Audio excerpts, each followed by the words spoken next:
Blog Talk Radio.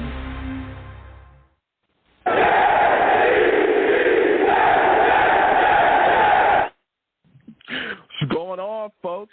It's your boy Long Beach Joe, and I am back at it again.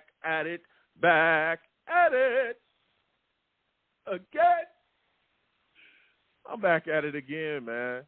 Listen, we have quite a bit to discuss tonight. We're going to be talking about it all right? Since the last time we had a show, all right, the Jets' schedules got released. We're going to talk a little bit about that. Carl Lawson, as well as restructured his deal. A lot of things going on with Quinnen Williams. Not very happy with the New York Jets. He's removed him from his social media. We're going to be talking about that. And we have a special guest tonight as well. We're going to have a little bit of a discussion about this football team. So let me go ahead and get into it. Listen, I'm the man of the people. I'm here for the people. Let me shamelessly promote my Facebook page. Everyone go on Facebook, search The Long Beach Joe Show. Like that page. My content's up there. Go ahead and give it a listen. Message me. I'll message you right back. I love going back and forth with folks about this football team. Also, leave me some feedback. I love hearing about what you folks think I do here on The Long Beach Joe Show. All right? Your boy's also on Twitter as well, at The Long Beach Joe, at The Long Beach Joe on Twitter. All right? Follow me. I'll follow you right back. You want to troll me? Let's go back and forth. All right? Talk to me. I'll talk back to everybody. Personal page is at YoungJ000, okay? I love it. I love interacting with Jets fans, love going back and forth. Some people talk to me about football. Some people talk to me about life. Also, your boy's on iTunes as well. Going over to iTunes, type in The Long Beach Joe Show. Subscribe to the podcast there. Go ahead and leave your boy some feedback as well. I love hearing about what you folks think about what I do here on the show. And I want to thank everybody that does that. Leave your boy a 5-star rating. And let me know how you feel. Let me know how you feel. That's what this is all about. It's all about feelings and emotions here. That's what the show is all about. All right? We often go off the rails. So, get involved with me on there as well. And for those of you that do not know, I'm also live on YouTube, okay? Some people check out the show. They run into it. Salute to my savage in the chat. GVH, I see you. A lot of people don't know that I'll be live on YouTube. And then people run into the show, and they're like, Joe, whoa, you're a good-looking guy, man. You're an attractive dude. Very handsome. Didn't know that you did the show live. We didn't know that you live stream and talk to the people, the savages in the chat, and go back and forth. And I said, well, yeah, I do that. That's what we does here, okay? I does this, all right? So for those of you that do not know, the show is live streamed on YouTube. Go on over to YouTube, type in Long Beach Joe Jets on YouTube. That's the YouTube channel. Go ahead and subscribe. Hit that notification bell so when I post content, you folks will be in the know. All right? And I'll go back and forth with the savages, best believe. You want to know why I call my chat the savages? Because they are savage.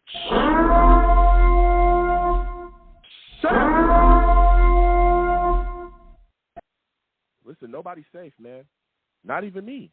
They get after you. If they don't like your take and they don't like what you bring to the table, they're going to let you know about it. All right? That's how it works over here. So salutes to all the savages, GVH, Jacob, everybody watching. Again, lines are open, 515-602-9639. We're going to be discussing quite a lot tonight about this New York Jets football team. But before we get there, okay, everyone knows that I am a big Jets fan. Everyone knows that. Could you tell, right? Listen to the show, all right? For those of you watching live, you see the screen. You see who I got next to me, all right? But I bet what some of you didn't know is that I am not from the East Coast. I know that there's a Long Beach on the East Coast, but the Long Beach that I am from is on the West Coast, California. Yes. Grew up there, love the West Coast, been on the West Coast my entire life, okay? But still and yet, I fell in love with this football team. And I love to connect with Jets fans around the world, that may not be from the East Coast, that show their pride and show their love for this football team in various ways. So tonight, we're going to have a man come on. His name is Heiko Bayer. He is from Germany. This man is all about it. He has a group out there called Gang Green Germany, and they're doing great things, showing love for the New York Jets. And we're going to have him come on and talk to us about that. Heiko, welcome to the Long Beach Joe Show. How are you doing tonight, my friend? Hello, Joe. I hope you can hear me. Thanks for having me. I'm doing great. How are you doing? I'm doing wonderful. Yes, we can hear you. Things are good, okay?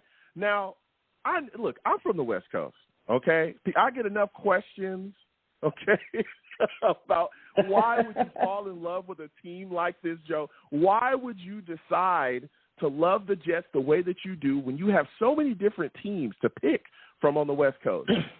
I've got to ask you, as a guy that's in Germany, what made you become a fan of the New York Jets? Okay. Did you ever hear about the NFL Europe? Yes, absolutely. Yeah, in 1995, the NFL began playing football here in Europe with the NFL Europe. They sent their third-row players, their practice squad players here. It was like a spring league. We had 9 teams here in Europe. 5 of them were in Germany. So we had filled stadiums here in Germany from 1995 to 2007. That was my first contact with football in the middle of the 90s. In 2001, I got a new coworker on my shift, and he came in completely in a Carolina Panthers shirt, trousers, his coffee cup, everything was Panther stuff. And he recognized my interest in football and invited me to a football evening at his home. He was married with a girl from South Carolina, so he had the opportunity to watch football, to watch United States TV channels. So he invited me. And during the week, when I watched TV, I turned on the TV and there were the New York Jets on the TV or a guy named Joe Namath. He was everywhere. Oh. The Simpsons, Married with Children, Ghostbusters 2, and of course a sitcom called The King of Queens. Everywhere, this green color, this logo, and the guy named Joe Namath. So on Sunday evening in Germany, of course, because of the time difference, I went to this guy at home and asked him, okay, now before we start watching football, tell me about this guy called Joe Namath. And then he told me the story about the guaranteed win on Super Bowl III, and it happened to me. When you're a young kid in Germany, New York is the place to be. This is the city where you want to go one day. Green is one of my favorite color. Then I had the story about Joe Namath and the Super Bowl III, and the Jets got me in a second. That's the story. This is how it all started 21 years ago or 22 years ago. That is so beautiful. I tell people all the time that it's not, you don't always pick the Jets. It's like the Jets pick you. It's like destiny, fate, that you fall in love with this football team. And everything that you talked about sounds exactly like how I fell in love with the team. You know, happened to watch a Monday night game. They were getting the crap kicked out of them by the Dolphins, and then all of a sudden, boom, they come back. I said, hey, I got to follow this team. And I fell in love with this Monday Night Miracle, well. yeah, great. Yep. And it's just amazing to hear how you fell in love through NFL Europe and all the things that was going on. Now, there's a lot of things moving and shaking. You know, we know that there's games, NFL games, that are often casted overseas as well, brought over there. But when you have games over there, you know, I know a lot of people like to move around and get things done, but how do you folks get your fan club, you know, situated there? How did your fan club come about, and where can people hang out with you around there, you know, with everything that you folks have going on surrounding some of the games? Okay, it started with a Facebook group with less than 100 people, followed by a meeting at one of the London games. That was like a kickoff, if you want to. In 2015, in this Facebook group, 26 people talked about a meeting to become a registered fan club in Germany. So we did. I drove through a city in the middle of Germany, met 25 strangers, and we founded a fan club. Today, I'm the president of this fan club. We are 100 members now. The Facebook group is about 540 people now. But that's one of the smallest Facebook groups of German fan bases. The biggest one is maybe the German Seahawkers with like 15,000 people. Because we are spread all over Germany, all over the country, there's only big meeting a year where we all looking for a location in middle of Germany to meet the whole weekend, have a big party. And then otherwise we try to organize many smaller local meetings. Like, hey, let's meet in the north. There's a football game of my favorite football team. Come join me. Let's watch it together. Or like, hey, in Munich, if you know it, there's this big beer festival once a year. Hey, come on. I got a table here. Let us meet for drinking beer. Yeah, stuff like this. So small groups from 5 to 10 to maybe 15 people. And we also travel a lot to the United States. So this year there will be German fans at the games versus the Bills, the Giants, the Cowboys, the Chargers, and the biggest group is traveling to Las Vegas with 15 people. Wow. This is what I'm talking about right here. Look at these guys showing their love, showing up. I fly out to games as well. With you talking about you folks flying out to games the way that you do, what has your experience been like when you do go to these games? Are you excited? Are you surprised that there's so many fans surrounding you? I mean, what are your thoughts when you go to MetLife and see this live and in person? This is we found friends over there. Some of us found like a second family over there. We are always very excited to go to the MetLife Stadium, met with these friends, like the Gotham City crew. Yeah, maybe you know Claudio from the Gotham City crew. He's an honored member of our fan club because he did so many things for our fan club, like the sadly passed away Bruce Reeder or guys like this, to meet these guys, to hang around with these guys at the tailgate and talk with them about football and about life, as you do here, as you told people right a couple of minutes ago. This is such an awesome experience for us. This is great. It's always fun to go there.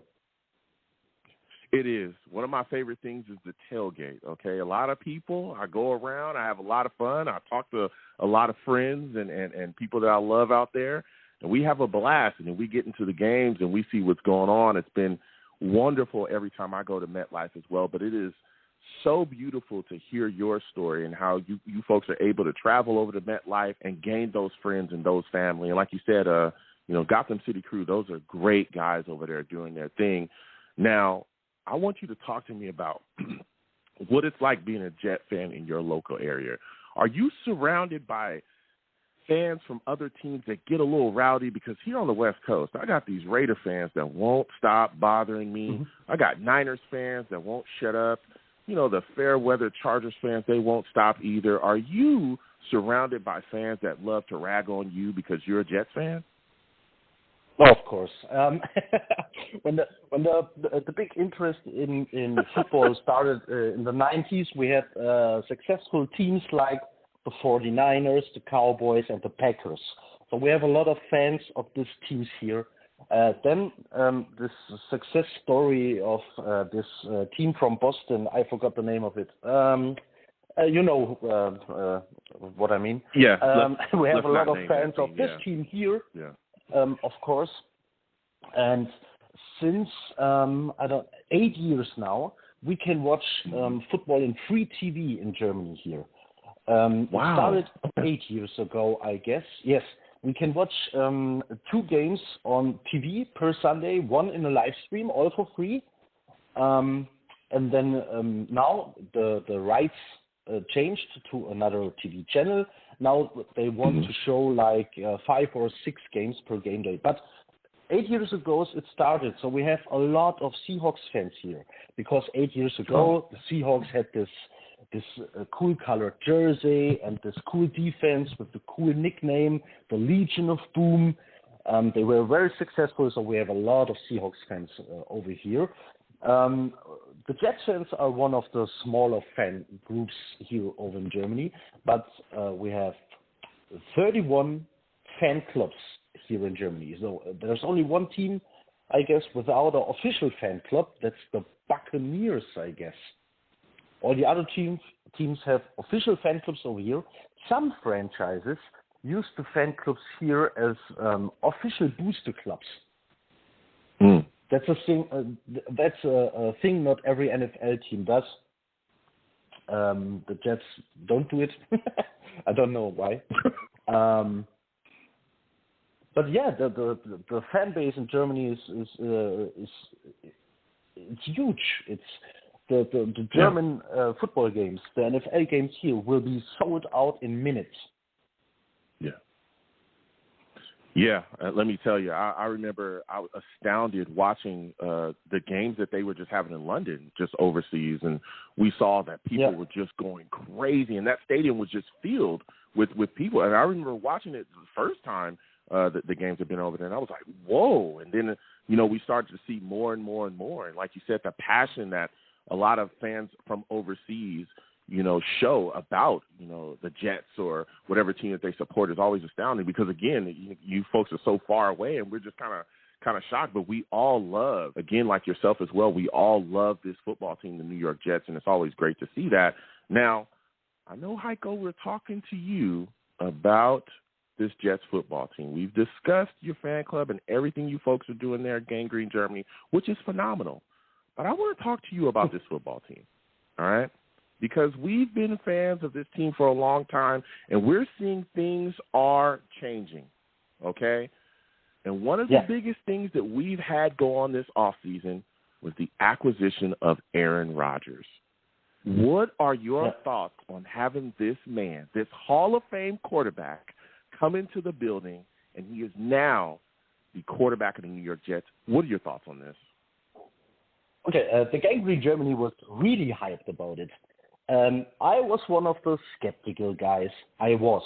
Okay, let me explain it. I'm a guy, build your franchise through the draft. Okay? Now, the worst case scenario is you need a new quarterback next season because the 39-year-old Rodgers will, I don't know, go in his rental, and you don't have a first-round pick. But the big but is, of course, I understand that the team, like it was 5 steps ahead of any quarterback who was on the roster. And even a new rookie here would have been a step backwards. So you needed a veteran. You needed a guy like Rodgers. And now I'm hyped like everyone else because, let's be clearly, in the last 20 years, we only had 2 really successful seasons. It's time to change that. And the team is ready to do it. There was just one piece missing, and it was the quarterback. Now we have an Aaron Rodgers, and he can take things around and bring us some this fan base deserves it to have a successful season ending with the playoffs or maybe more. Yeah, absolutely. And that's one of the reasons I was so excited about Aaron Rodgers coming into the building as well. I understand the building through the draft. I get it. I'm big on that as well. But I also understand that we have so many young players here. One of the biggest issues is why continue to waste their talent? Why continue to waste that window that we have to be successful? Why waste that if we know, hey, we're in a situation where Zach Wilson, I love Zach Wilson, all right, a big fan, but he hasn't shown yet that he can be the guy.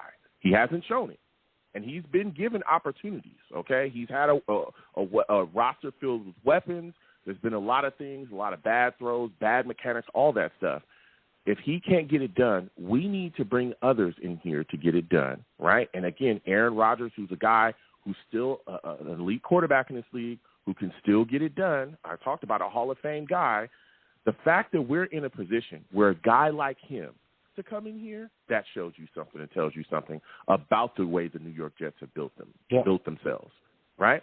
Offensive and defensive rookie of the year, we got him. That's through the draft.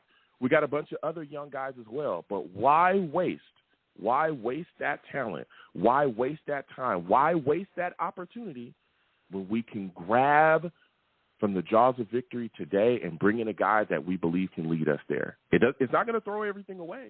It's not. we still have a chance to continue on because we have guys that are so young. We also have guys, again, we're going to be paying guys coming up soon, but we're not breaking the bank. We're not destroying our cap. We're not destroying our future by bringing Aaron Rodgers in. As a matter of fact, it's going to help, especially Zach Wilson. This will absolutely show us who he is because we'll see how long Aaron Rodgers plays, maybe the next 2, maybe 3 years.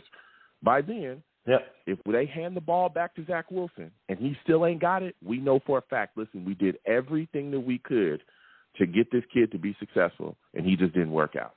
You know, it's not going to be like the case of Sam Darnold where we were all scratching our heads going, well, maybe we should have did this. There was no weapons. There was bad coaching. Maybe he could be the guy. Maybe he can't. You know what? We got to move on because we just can't take the chance. No, we'll know for a fact that he's not ready, and then you can move on to the next quarterback. But the roster will still be rife with talent because the talent is so young and so solid here. So I feel where you're coming from, you know, but I'm excited as well about Aaron Rodgers. Now, I want to get your thoughts about this, too. We've also signed some free agents in here, all right? We got Allen Lazard, Mecole Hardman. We brought in some dudes. How are you feeling about the free agents we signed in? What free agent made you the most excited?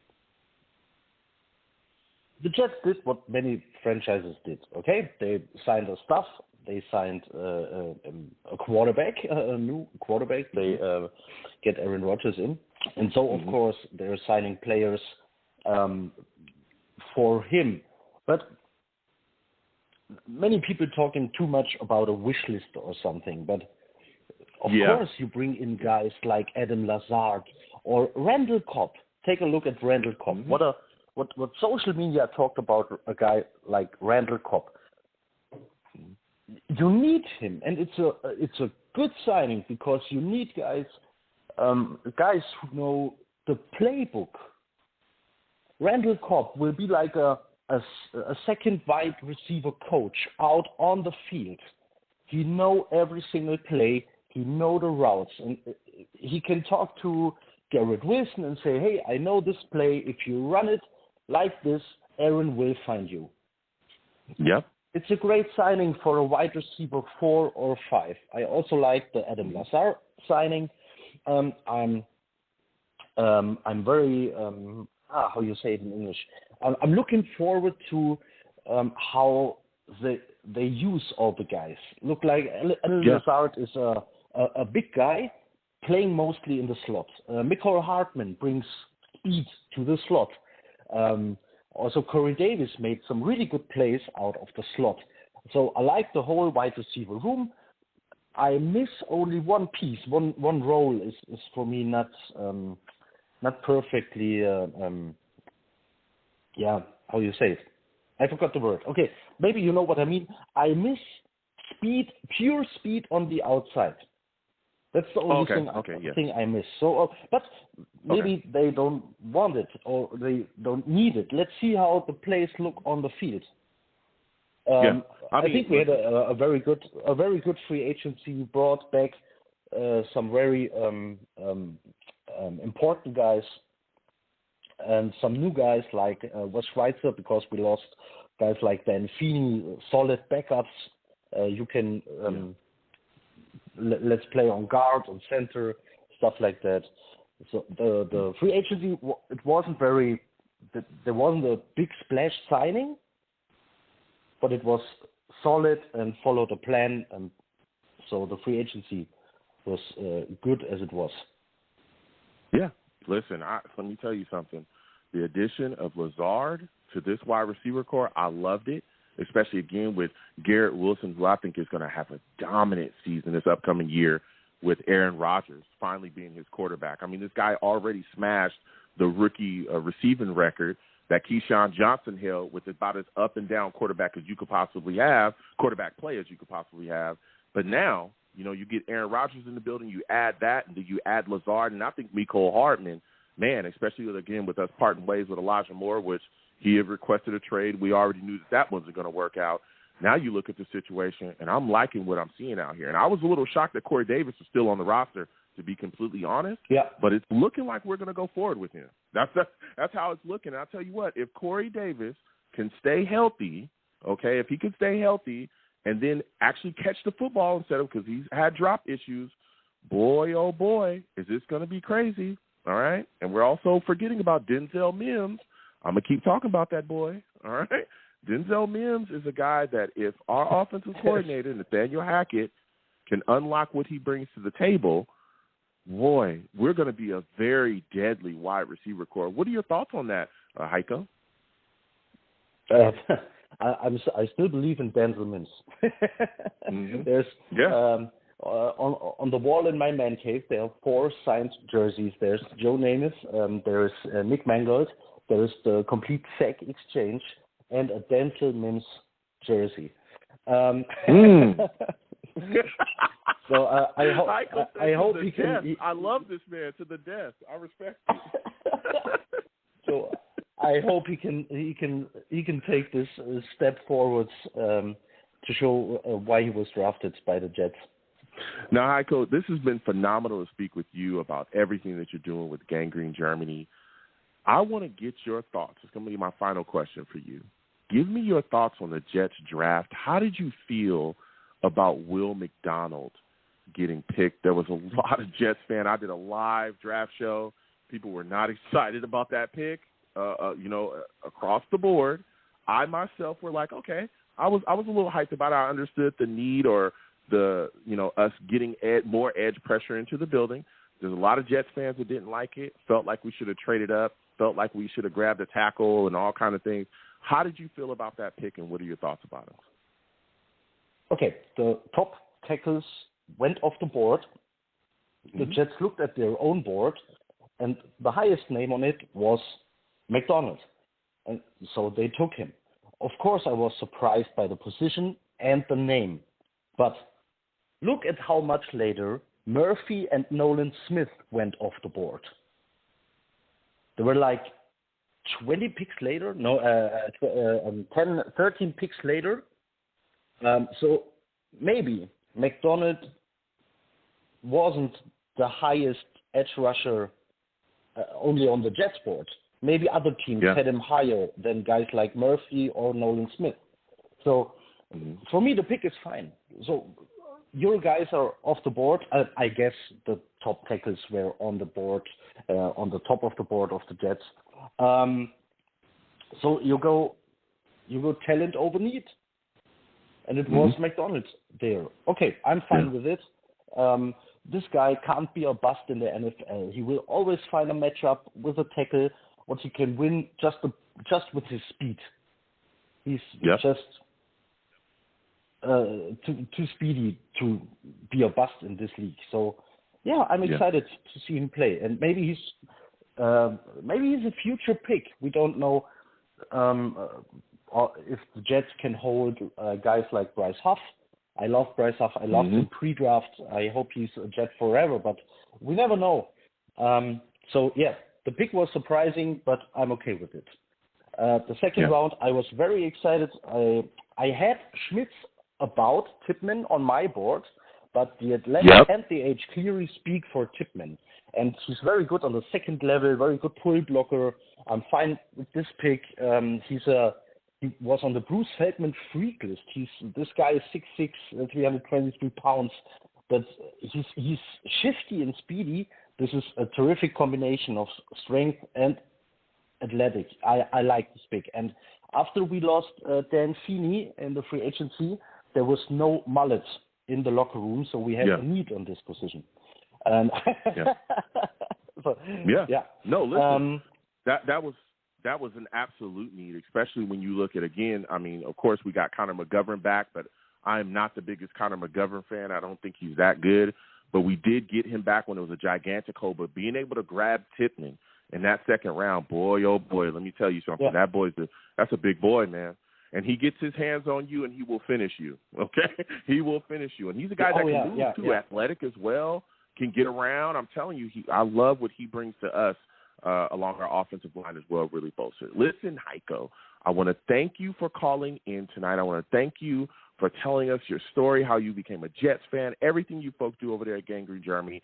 Before I let you go, please let my listeners know again every way that they can get in contact with you, how they can, hang out with you folks at your meetings and everything. Please let them know all your social media and everything. Please go ahead and give it to them.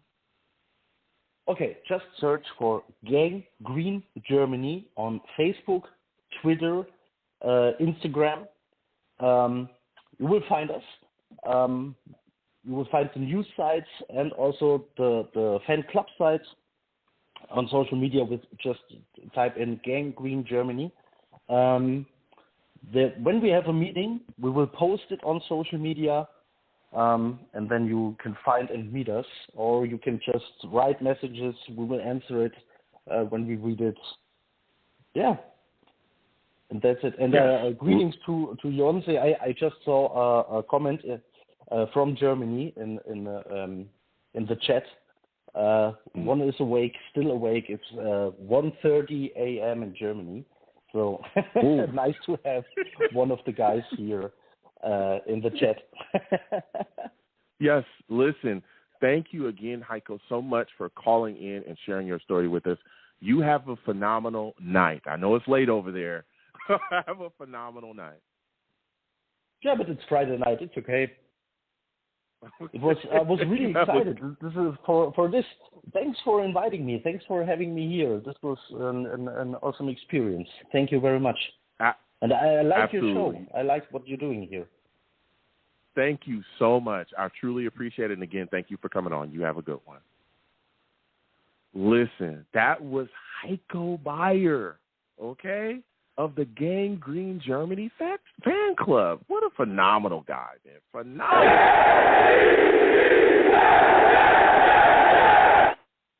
Love it. Love it. Showing passion, showing the love. I keep telling people, man, that's what I'm all about. We're going to continue to have, people come on and talk about how they show their love. But it's always interesting to me to hear from, fans from overseas, even people that listen to me that are overseas. I'm always shocked. I'm just a guy, talking about the Jets, showing my love for the team, wanting to have discussions about the team. I'm always shocked when people tell me, hey, I'm from Australia, or I'm from, Ireland, or I'm from Germany, or I'm from, wherever. And they say, hey, listen, we listen to you, Joe. And they go back and forth with me. I'll be shocked. But salutes and respect to all of my listeners. And, again, salutes and respect to all of my listeners over there from overseas. All right? I love it. I absolutely love it. All right? So, again, I want to thank Heiko Bayer for calling in Gang Green Germany. Get involved with them any way that you can, okay? Now we're going to get into it. There's quite a bit to discuss. Lines are hot again. 515-602-9639. 515-602-9639 is the number. Call in. I'm taking all callers. All right. Lines are hot. Steve, Ted, Jake, Brick, all the other callers as well. Hold on. I just got to address this really quickly. A lot of things have happened. I'm going to get through them because I want to hear your takes, and I know you folks are rabid. All right. Salutes to all the savages in the chat going off. I'll get to y'all. Y'all got questions. I'll come to y'all in a second. Listen, the Jet schedule has come out since the last time we had a show, and, boy, this is not a game. You wanted attention, baby, you got it. You wanted attention, baby, you got it, all right? The New York Jets are going to have 6 primetime games. 6! We're going to be all over the TV, mama. Mama, you going to see my team on TV, mama. Yes. Field, green and white, all right? Aaron Rodgers, Garrett Wilson, Robert Saleh, Joe Douglas. You're going to see those faces on that screen. 6 primetime games. And this schedule is riddled with good teams. We face very good teams. Of course, we start out Monday night against the Bills, which was a shocker. That's going to be on 9/11. I thought that we would probably play the Giants. There was a lot of talk about that. But we start with the Bills, and the schedule just continues on. Play the Cowboys this year, the Chiefs on Sunday Night Football, Eagles as well. Jalen Hurts, phenomenal, right? We play the Chargers on Monday night, the Raiders on Sunday night. We have a Black Friday game with the Dolphins. That's the first ever Black Friday game. We will have it. We'll be playing against the Dolphins. We also play the Browns on Thursday night. And there's talks that maybe another game could be flexed as well this year. We could end up with another primetime game. Who knows? But the Jets are going to be all over the TV. And I'm wondering, is that pressure going to be too much to handle? All right? A lot of expectations coming this year. I remember the days. I know y'all do too. Savages. All right? I know y'all remember the days when we were talking about, man, I wish that we was on TV. Man, I wish the ESPN would play us. I wish we'd see our highlights more often. Man, what, bro? All that has changed. Aaron Rodgers has stepped in this building, okay? All the fanfare, all the media, everything that's going on has completely changed the trajectory of the New York Jets as far as visibility, okay? It's going up, baby. It's hit the roof. It's hit the roof. All right? So we're going to be talking about that. Also, Quinnen Williams. Oh, man. Quinnen Williams. Boy, oh, boy. Quinnen Williams has removed the New York Jets from all of his social media. As we know, the negotiations between the New York Jets and Quinnen Williams to get an extension done seem to not be going as well as we all hoped, okay? Now, this could be posturing. It could be. Could be a lot of flexing. But Quinnen Williams has removed the Jets from his social media. He also tweeted the negotiations between, or the agreement between Dexter Lawrence and the Giants. Dexter Lawrence got paid by the Giants recently. So he was making $22.5 million season. He retweeted that, and I think it's all about pushing the Jets to get a deal done quickly. We all know Quinnen Williams at the closing season presser was talking about this. He said outright, I want to be fair. I want to be compensated fairly. When they asked him how much he wanted to get paid and if he wanted to be the highest paid defensive tackle in the league, he literally said, I want to be compensated fairly. He also talked about skipping voluntary workouts if it wasn't done before the voluntary stuff started, and he followed through with that as well. Voluntary workout started, the voluntary off-season program. Aaron Rodgers was out there throwing the Lazard, throwing the Garrett Wilson. We saw other guys out there, but there was no Quinnen Williams. I'm hoping that this doesn't get too ugly because now it's just voluntary stuff. But if this deal doesn't get done soon, right, maybe he starts skipping mandatory stuff. Maybe it starts to cause more of a ruckus. There's already people in the Jets fandom talking about trading Quinnen Williams. I want to be very clear. I am not on that side, okay? I'm not on that side. I want to see Quinnen Williams remain a Jet for the rest of his career. But this is escalating a bit. We're going to be talking about that. Also, Carl Lawson has restructured his contract. Now, this restructure creates $12.7 million in cap room for the New York Jets. Again, Carl Lawson was on pace to make a non-guaranteed $15 million this upcoming season, right? But he took a pay cut. He now is only going to make $9 million, which is his base salary. $8 million of that is actually guaranteed, and he can make an additional $3 million in incentives if he meets like sack incentives. Okay, so they also added 4 voidable years to his deal. Okay, which kind of brought his cap number down a bit as well.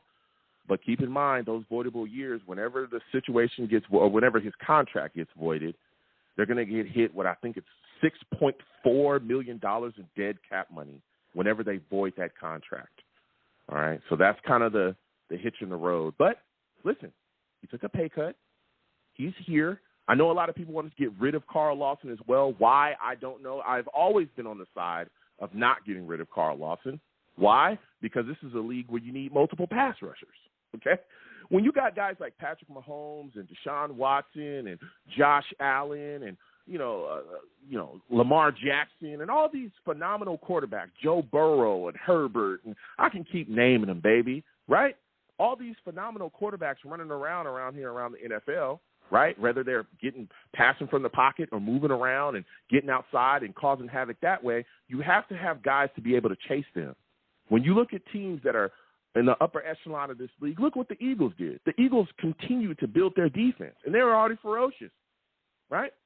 Look at what we saw with the Bills. The Bills cooking in our division. Their defense was already phenomenal. You know what they did? They went and added a pass rusher, okay? They went and got Von Miller.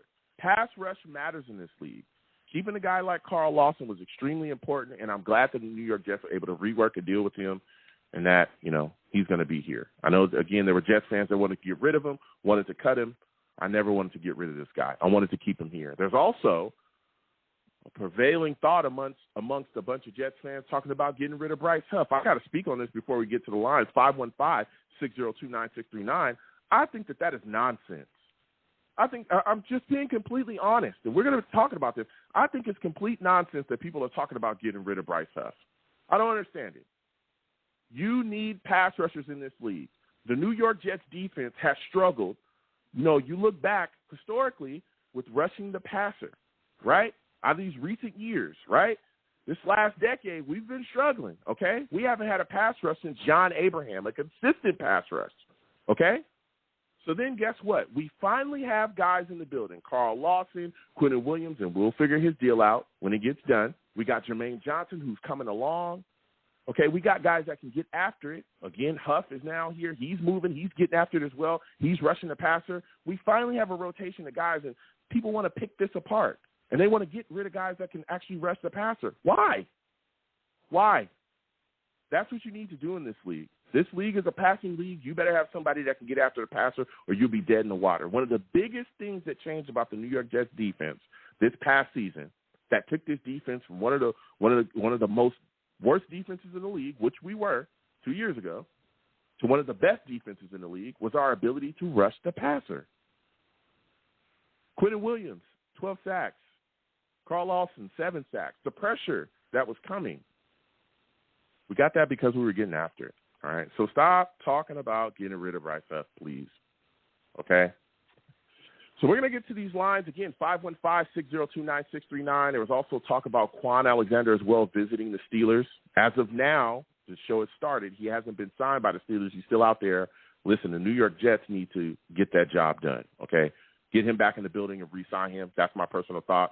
The New York Jets have also signed tight end Isaiah Gathings as well. They also claimed Javelin Gundry on waivers from the Falcons. A little shocked. This is a guy that they've brought back. He was decent when he was here. They've brought him back into the fold. Also, Alex Smith ripped Robert Saleh, talking about he doesn't know how to develop quarterbacks. Speaking about how they handled Zach Wilson, we're going to be discussing that. We're also going to be discussing New York Jets. There's a lot of things tying them to Devontae Adams. A lot of people saying Devontae might not be so happy with the Raiders now that Jimmy G's is quarterback. So a lot of people saying the New York Jets should go after him. I'll tell you what, we've got some cap space. We've got some cap space.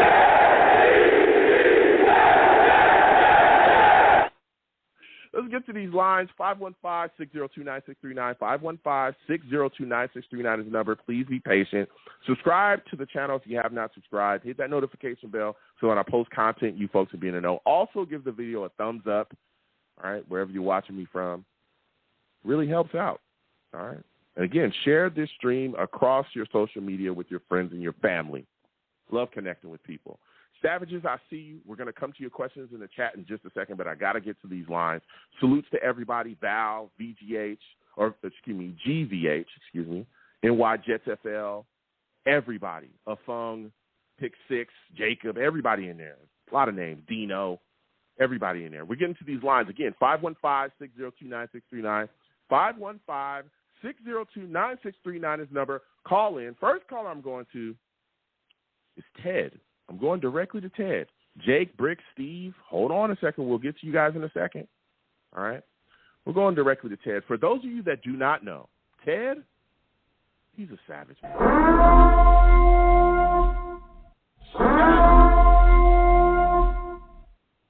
Damn. Savage, Ted. Straight savage. What's up, Joe? Listen, I want to thank you for calling in tonight, Ted. You know where I'm starting. Quinnen Williams removes the New York Jets from his social media. All right? There's a lot of people already thinking that this situation is too far gone.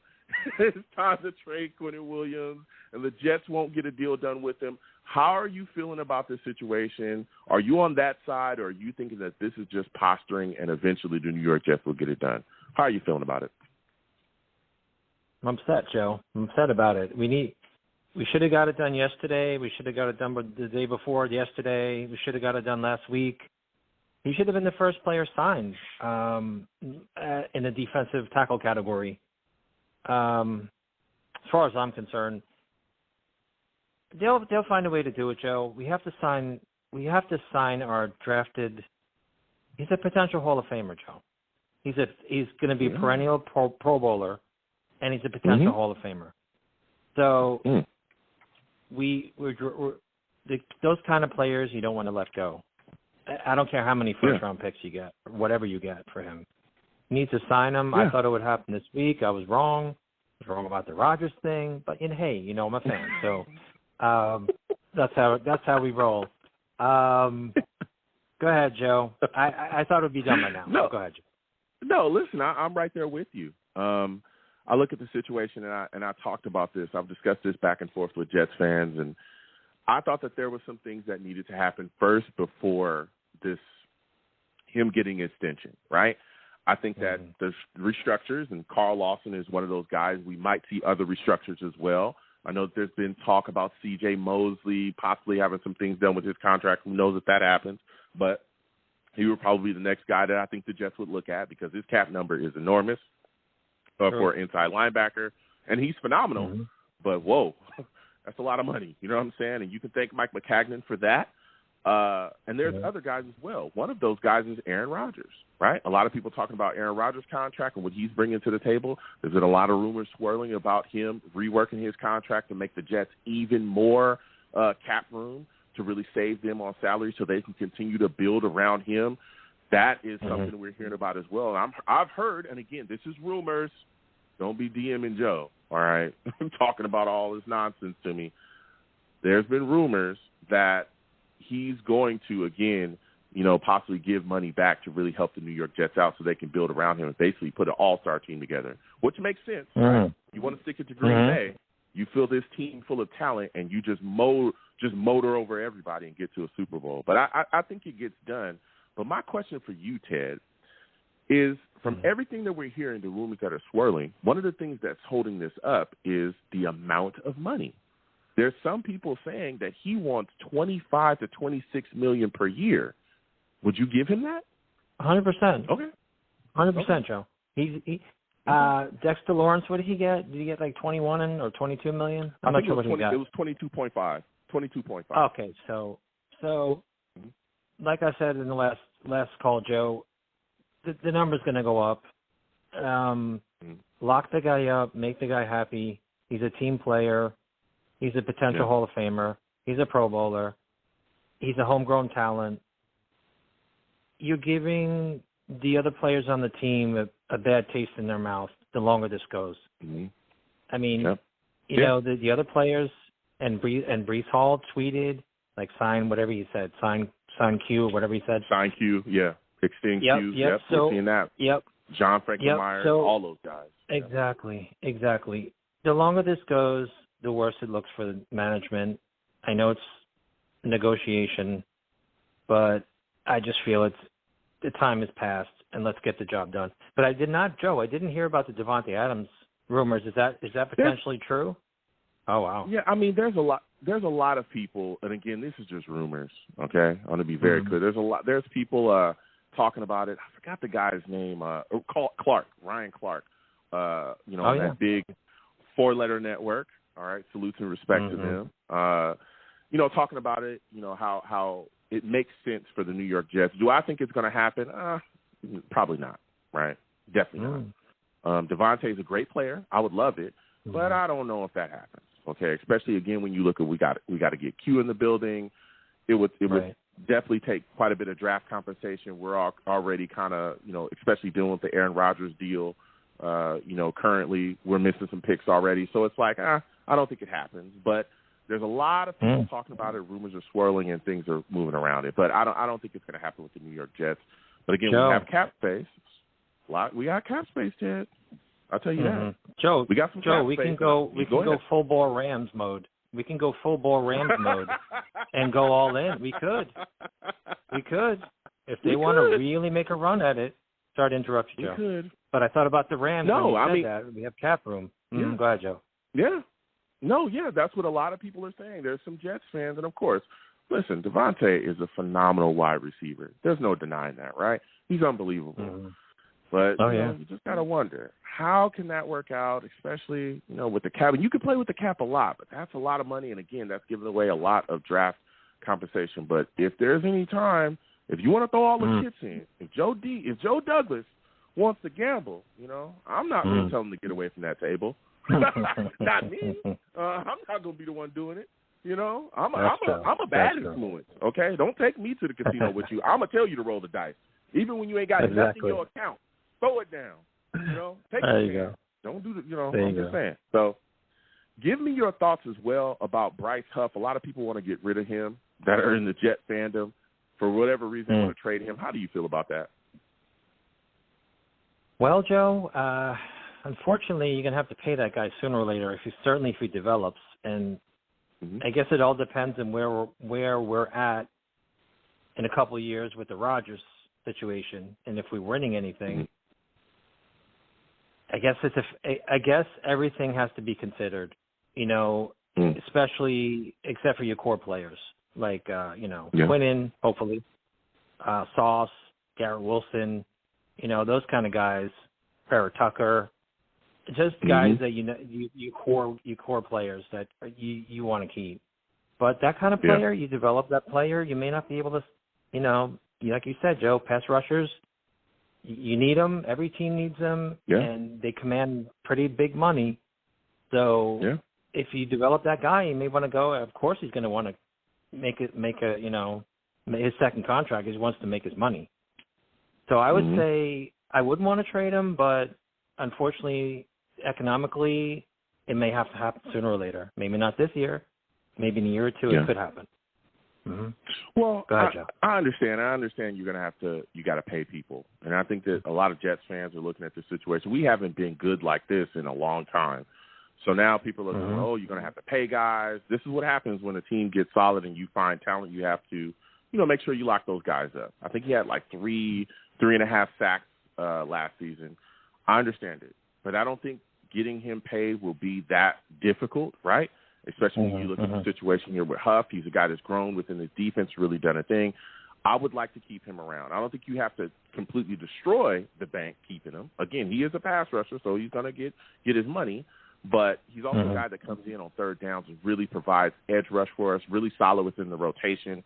So I like what he brings to the table, and I hope the Jets keep him. I don't want to see the Jets trade him. You know what I'm saying? But that's my stance on it. But I do understand the look that people are talking about future-wise. But, again, if you find guys that you value, when you find guys that diamond in the rough that was able to put things together, those are the guys that you want to keep. So, Ted, before I let you go, man, give me your thoughts about this Jets schedule. 6 primetime games. 6! Okay? Black Friday game. I mean, what are your thoughts about this, man? How are you feeling about this schedule? Give me your thoughts, man. I love it, Joe, because I sell Christmas trees in Florida here, and we open Black Friday. So I got my gear on selling trees, and all the Patriot fans that want to come in and buy a tree, they're going to see me donning my gear. So, yes, sir, Joe, it's great, Joe. It's great exposure. The league and everyone knows we're going to be better. Maybe we make a run. I'm excited, Joe. I'm excited that we were recognized last year, and with the addition of Rodgers and other people, we're a contender. We're the fourth favorite to win the Super Bowl at 14-1 in Vegas. There's a lot of 14-1. It's a lot of talk. I know. Yeah. I know. We got to. We're not the only ones. Exactly. I agree, Joe. Listen. All right, Ted, listen, I got to slide off. I got callers. I want to thank you for calling. Joe. Next time I have a show, I want to hear from you, all right? All right, Joe. Have a good one, Joe. All right, have a good one. We're going to keep going on with the callers again. 515-602-9639. 515-602-9639 is the number. Call in. I'm taking all callers. GVH in the chat says, Joe, what is our weakest position room, and is there a free agent available you would like to get? I think the weakest position group of the New York Jets right now probably is the linebacker position, all right? And it's because Shepard, to this point, or not Shepard, Hamza Nasruddin, and Sherwood haven't showed us too much yet, right? Quinnen Williams in the building, love him. C.J. Mosley, love him, but he's long as the tooth. He's getting older. We need to find somebody else who's going to be able to step in, right? Eventually, younger guys, and maybe we'll see what they do with Will McDonald. There's talks about him possibly standing up, playing from the outside linebacker position or handing dirt. We'll see what happens there. but there's some questions there. And I think the free agent we need to get into this building that can help us just kind of shore that up today would be Quan Alexander. To this point, he has not been signed. He may be signed while I'm talking. I don't know. I know he visited the Steelers, but nothing is concrete there. I want to see Alexander brought back into this building. I want to see him in a New York Jets jersey. So right now, linebacker I'm looking at, I'm also looking at. I know people talk about safety. I don't think it's as weak as others talk about, but definitely the linebacker is something we got to look at, especially, again, knock on wood, somebody possibly goes down this year. You know, there could be some issues. So we're going to keep getting to these lines. 515-602-9639. 515-602-9639 is the number. Call in. Also, guys in the chat, be aware. I'll come to y'all. Y'all ask questions, the Savages, I'm going to go to you. All right? Next caller I'm getting to is my guy, Jake. Jake, I'm coming directly to you. Steve, Brick, North Carolina. Hold on, other callers. I'll get to y'all in a second. Salutes, Jake. I want to thank you for calling in. For those of you that do not know, Jake, he's a Savage.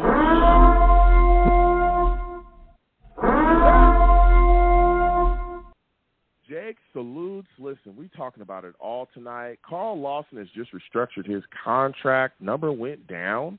Okay, took a pay cut. $9 million base, $8 million guaranteed now. He did have a non-guaranteed $15 million that he was going to make this year. What are your thoughts about this restructure? Do you think Joe Douglas did a good job here? Good evening, Joe. Happy Friday, as always. Before anything, rest in peace to Jim Brown. I heard about the news today. So one of the best of all time. Just want to take knowledge to him first. My condolences to him and his family. Yes, absolutely. Rest in peace to him. Condolences. So that guy was Breece Hall's looking to somebody. So that's one of the best to ever play. So just people remember Anyway, and went to Syracuse, so New York University. So anyway, so sorry, getting back to the Jets. No, listen, it was good. Listen, like he was going to be in threat of losing his job. Let's be real here. I mean, the no guaranteed money. There's a reason why Joe Douglas does these contracts. This kind of really shows you exactly why he's done another example of being a good general manager. He's able to make deals to top-heavy the contracts with the guaranteed money, and then later on say, hey, I now have space to work with it in my favor. It's in the club's option in their favor. So this is why it's not only just that deal. Right now, honestly, the next person that's going to come up, unfortunately, I hate to say this to someone, is C.J. Mosley. Because even though in the end that he really wasn't the last of the McCagnon contracts, and why I think he's still really on this team, he doesn't have any guaranteed money the last 2 years of his contract. I read it last night.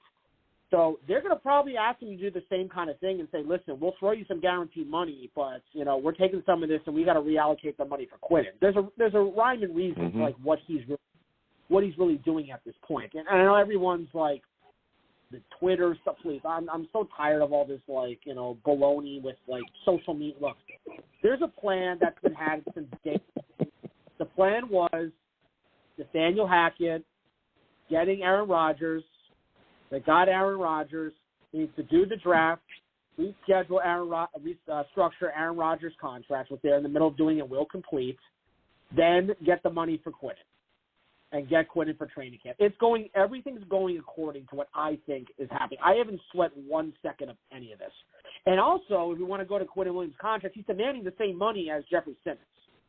And that's a fact. He's actually asking for the same money as Jeffrey Simmons. He's not going to ask for Aaron Donald. He's not going to get Aaron Donald money. He's not even asking to even be with in stratosphere exactly. So it's really about, like I said before, if you want to go back to the beginning of the Carl Lawson contract, is they can offer him the guaranteed money that he wants because all these players are going to get guaranteed money in the beginning of their contract and later on. That's exactly what Quinnen wants. He just wants his money in the first couple years. He'll stay for 6-7 years. He just wants his guaranteed money in the beginning. That's the whole concept of the top-heavy method. So you have to, and like I said before last week or 2 weeks ago, didn't we say that Aaron Rodgers is trying to say, hey, help out the team, move my money around? I'm not that crazy. So all the stuff, even though I thought he was coming here and saying, I want my guaranteed money no matter what I was getting from Green Bay. Maybe he did, but I don't think it's as far-fetched to believe it wasn't all about the money to him. That really maybe leaving Green Bay was about his pride, his ego, whatever the case may be. But I'm just saying, Yeah, I mean, everything that we've heard, everything about leaving Green Bay was that Green Bay wasn't being transparent. He didn't like the way that they were handling him. But this is not the first time that he had talked about that. He talked about that, I think it was a year ago at a press conference that they had, where he talked to the media about the way that Green Bay treats its veterans and the way that it was treating guys that were exiting the facility, that played to the wall for them. He talked about how he did not like that. And then what's crazy is he turned into that guy. He turned into the guy that they were trying to push out the door and get rid of and not being transparent with, not talking to him and not telling him. So I think that, again, with him coming here, and these are just rumors, right? But everything that we've heard from credible sources, beat writers, guys that are close, they're saying that his contract it's going to be surprising how much, how little he's going to make and how much he's willing to, forego to ensure the New York Jets are able to build around him, because he wants him to be a winner and wants to be successful while he's here and even after he's gone. So we'll see. Again, he's made a ton of money. My God, it's Aaron Rodgers, Mr. Discount Double Check. He's got cash, bro. He ain't worried. He ain't like me and you, okay? I'm wondering where my next peanut butter and jelly sandwich is coming from. He ain't worried about that. That man's good, okay? He's going to be good to go. So I wouldn't be surprised if, he gives back quite a bit of money to really help the New York Jets and give cap relief. Now, we're talking about that. We talked about Quinnen Williams as well, right? We talked about Carl Lawson. I want to talk to you about this schedule, all right? The New York Jets schedule, man, 6 primetime games. That's a lot of pressure, all right? Black Friday game. We got some Monday night games. We got Sunday night games, Thursday night games. What are your thoughts about the way the NFL has set the New York Jets up this season with this schedule? How do you feel about it, man? We play a lot of really good football teams. Joe, actually, I want to get off topic for 1 second. Can I ask why the Packers have 5 primetime games? Can someone ask me that? When did Jordan Love become this player that everybody wants to watch on national television? Like, is this news to me that he's a Hall of Fame player now? Because I didn't realize Green Bay assumes they're having the next quarterback in the next 15 years. I'm just saying. Listen, for everybody, all the Green Bay fans, y'all already be hitting me up. Y'all be trying to go back and forth and argue. That is not me. I didn't say that, okay? Jake is the one questioning why y'all going to be on TV 5 times. Not me. Y'all can direct your issues to him and not me. Well, give me your thoughts on our schedule, Jake, and the 6 primetime games we got. Well, rest in peace the 1 o'clock tailgates. I mean, I guess that ain't happening this year. I don't know. I got so accustomed to it for so many years. I mean, I'm not gonna lie. I kind of like the 1 o'clock games. I like watching it, and I guess the only benefit is that we don't have to worry about being, muddled in with like 7, 8 other games. We get the true attention. So, look, obviously in a series, it's nice to have primetime games. It's nice to see that we're going to be on the national spotlight. I mean, I wish we had gotten it naturally, organically, without having to just get Aaron Rodgers. But, that's just kind of the way the cookie crumbles. But, the first 4 weeks, and I'm just throwing the Patriots in there because they're in the schedule. I'll say this. The first 4 weeks is really going to be the true test of this team. It's really going to show you that is Aaron Rodgers and Nathaniel Hackett, do they not skip a beat being away from each other for a year? Are all the players all cohesive with each other? Is Aaron Rodgers already off the bat ready to go and dominate this league and dominate the AFC? And just the most important question here, Joe, is Aaron Rodgers just that guy we need to finally give Bill Belichick his own medicine and run up the score against him at home? Talk about it. Yeah. Please. Yes. After hearing the news today about the Broderick Jones thing, I hope they put 50 on him and they put that camera on his face every 5 minutes. Because I want him to really see what it's like to be an arrogant SOB, honestly. Yeah. I say that whole. Yeah. And I'm telling you, and not only that, but I think that this is also going to show us, I think one of the things that we need to do or we need to see from this football team as we, start the year with this schedule, with looking at these teams, I'm very interested to see how quickly our offense is going to be able to get going. We need to start getting momentum early. We got to come out of the gates hot offensively. Truly, we do. We face some really good football teams early in this year. We truly, truly do. And we got to get going. Buffalo early Monday night. That's the first game. September 11th, we play Dallas, then New England. Then you go in against Kansas City. listen, you better have things together and rolling, because if you don't, boy, it could be tough. It could be really, really tough. What are your thoughts on that? When you look at this schedule, don't you think our offense getting rolling early is extremely important? Well, first off, people didn't know this, or maybe they do. Patty Mahomes and Rodgers have never played against each other. Never played against each other. So that's going to be very, very interesting to see that on television. Mm-hmm. Yeah. Yeah, so it is. It's going to be extremely interesting. That is the game that I think you dream would be the AFC Championship game. You're praying to God that's the game you want to see, because it is practical and realistic. It really is at this point to say. Like I said, those 4 games. Look, Sauce Gardner, look at his test. Stephon Diggs, CeeDee Lamb, whoever the Chiefs guy is, Cortland Sutton, A.J. Brown. Giants plethora of receivers. The Chargers plethora of receivers. Devontae Adams, Stephon Diggs. I'll go down the list. So he's going to have his work cut out. You're really going to see if he's truly the Hall of Fame corner in his first 2 years of his year. You're really going to see that. Mm-hmm. Yeah, and I'm telling you, we're going to be tested. Look, and it's going to see if it justifies bringing Will McDonald and building the pass rush. It's going to justify and bringing Quinnen. So it all kind of falls in place with that. Yeah, and not just that as well. We talked about our offense, our defense. Listen, it's going to test our coaching staff as well, mainly Robert Saleh. Look at the guys he's going to face. McDermott, again, we could talk about New England having a down year. Everybody's down on them. They're trash, whatever. You still got Belichick over there, arguably the greatest coach to ever coach in the NFL. Right? There's a host of guys. Andy Reid. You look at Philadelphia's head coach. He's great. Like we face some guys that are masterminds, that are good at what they do, that have seen success in this league. So we're going to be tested at every single tier of this football team, every single tier, along with the pressure that's coming with us as well. 6 primetime games, possibly another one that could be flexed in. All eyes are going to be on the New York Jets all day and all night long this upcoming season. So we're going to see what's going on. Listen, Jake, I got to slide off. I got other callers. I want to thank you for calling in. You have yourself a good one, my friend. Yep, and but I'll talk to you guys. Happy Memorial Day weekend coming up. Absolutely. Salute you. Have a good one. Happy Memorial Day weekend to you as well early. Listen, Jake brought some fire.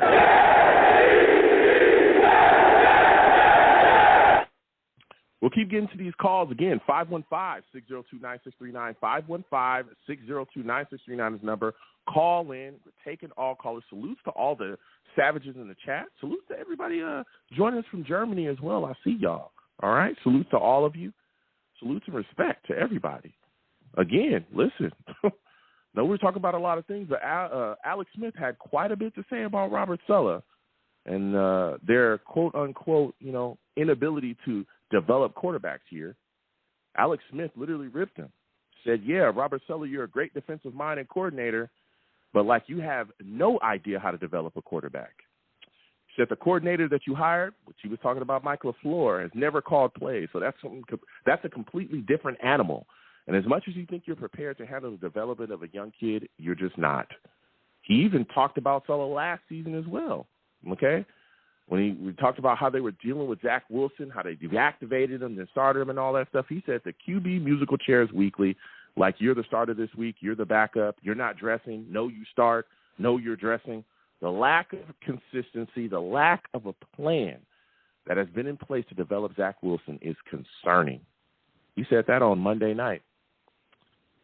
Boy, oh boy, Alex Smith ripping the Jets, ripping Saleh for lack of a plan to develop Zach Wilson.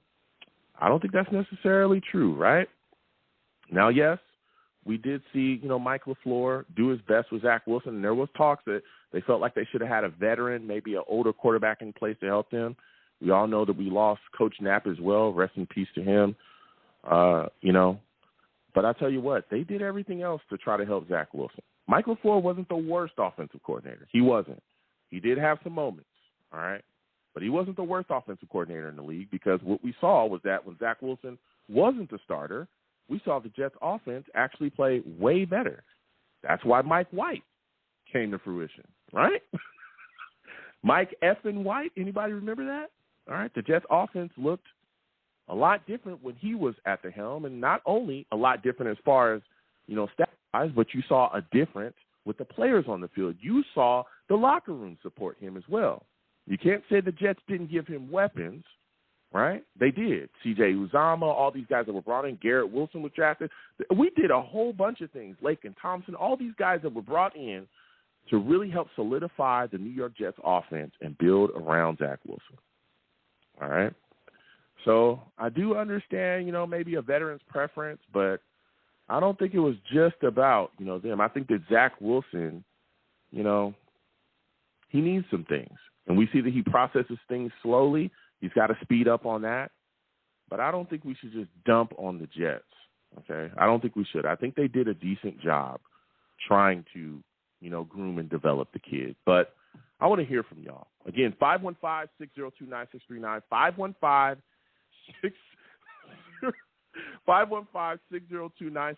is the number. Call in. We're going to go back to the callers, all right? Next, we're going to go to my guy, Brick City. We're going to go to Brick City. Steve, we're coming directly to you after North Carolina, other callers as well. Hold on. All right. It's my guy, Brick City. He's been on the line. For all of you that do not know, Brick City, he's a savage.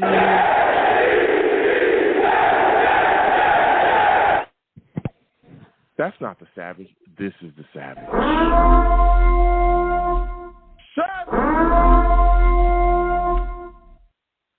Damn, Brick City, you were such a savage, man. We have to talk about the Jets. We have to hear that Jet chant. You know what I'm saying? Hey, salute brother, you, I want to thank you for salute to you.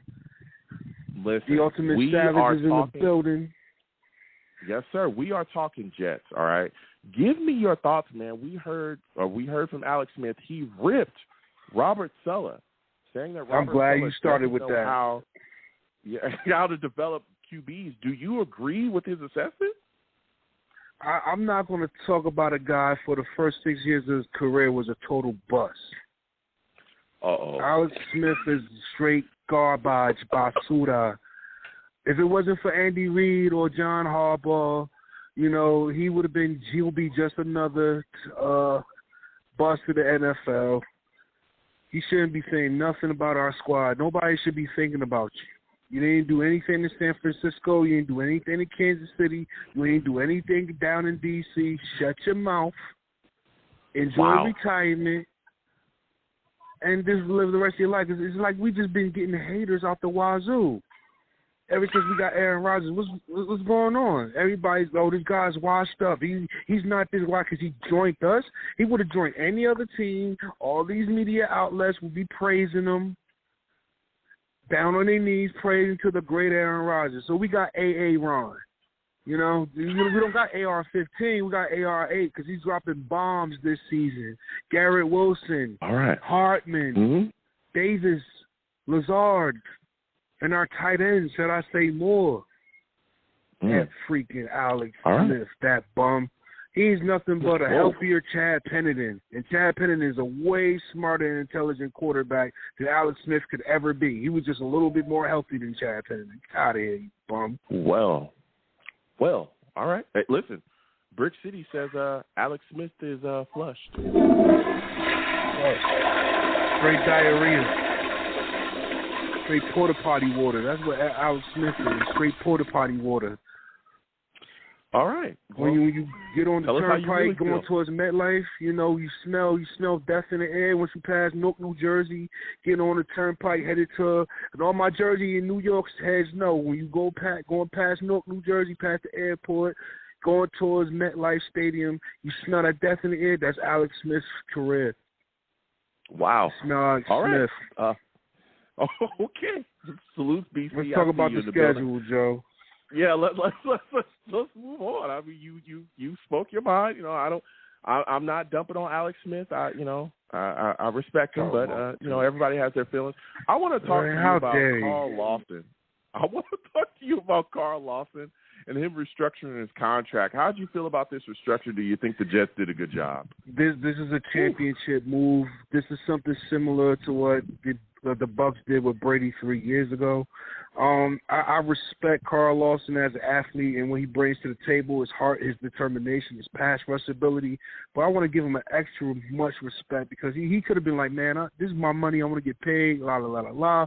But he said, you know what? I want to go all in for a ring. So let me just restructure my contract so Joe Douglas can work his wizardry straight out of Hogwarts. and we can get some players up in here. You know, he should be on the phone right now with Quan Alexander and say, hey, you got it for $1 million last year? All right, Quan, we're going to give you a $2 million contract or 1 or 2 years with incentives. It could be a 1-year deal out. If you get out of it with $1.5 million with some incentives, you know, Joe Douglas, I'm not worried about it. We're going to sign Q before training camp or during training camp. This is not going to get lingered on. Q is not a selfish guy. He don't comes off as selfish. You know, he don't deserve. He's not S tier like Aaron Donald, but he's A tier.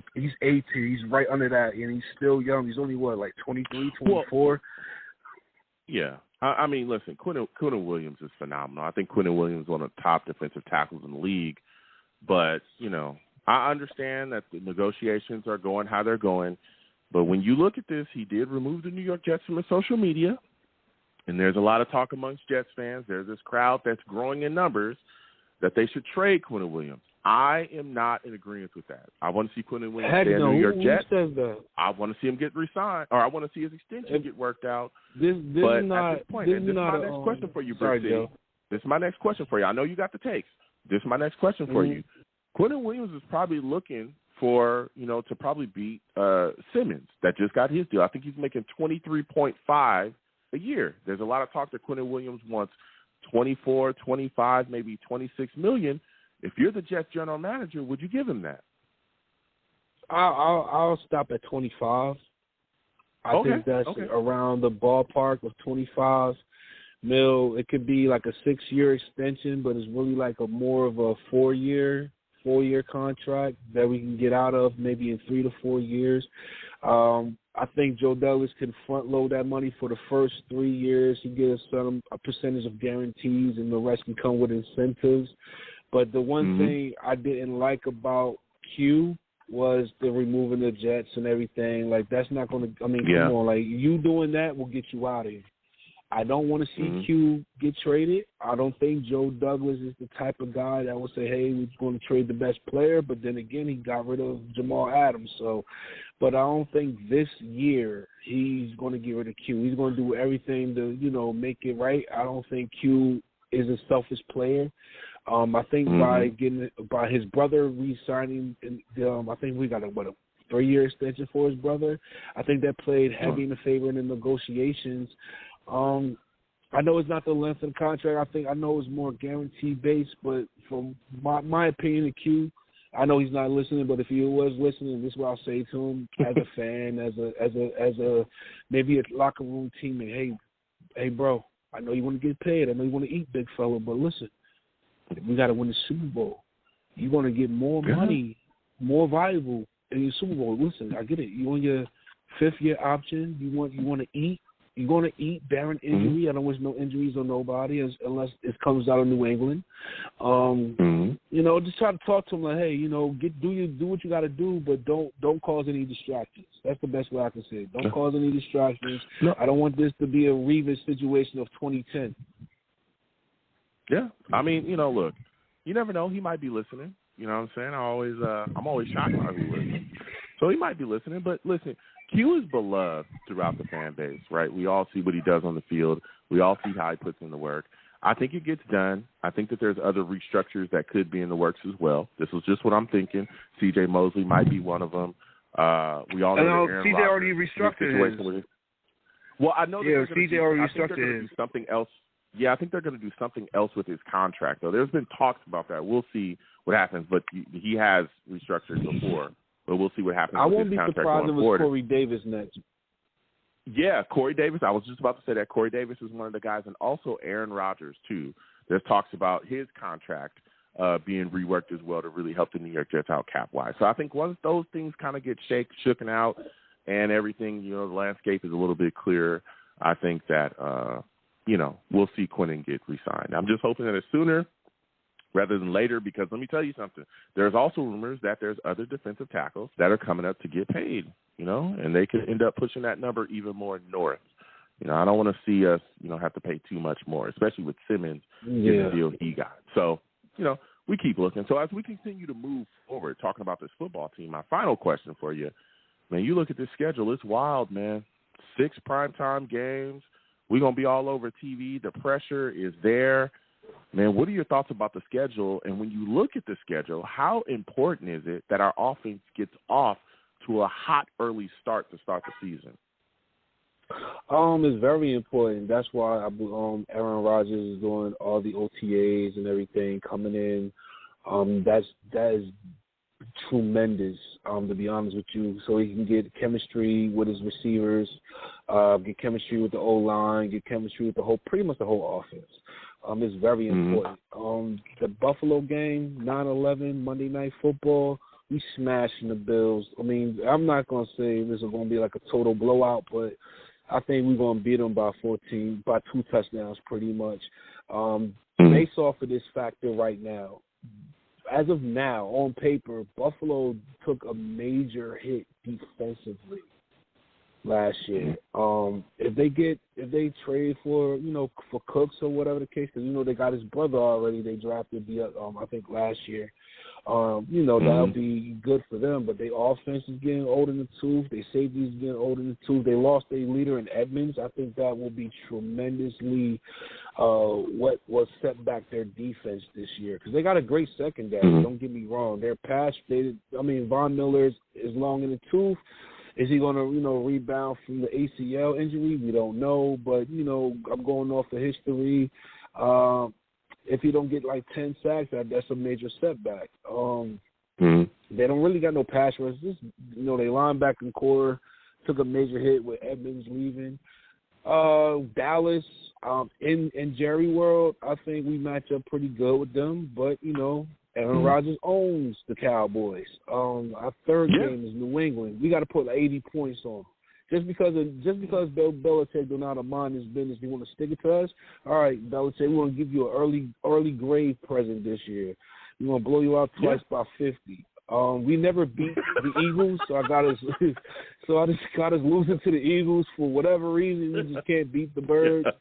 I still losing to Kansas City as well. So if we come off 3-3 or 4-2, I think that's a tremendous, successful first quarter of the season.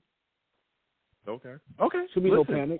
It's phenomenal. Listen, it's been phenomenal speaking with you, Brick City. I got to slide off. We got other callers. Always, my guy. Enjoy. Absolutely. Hey, brother, if I can fit it in, I can bring the smoke.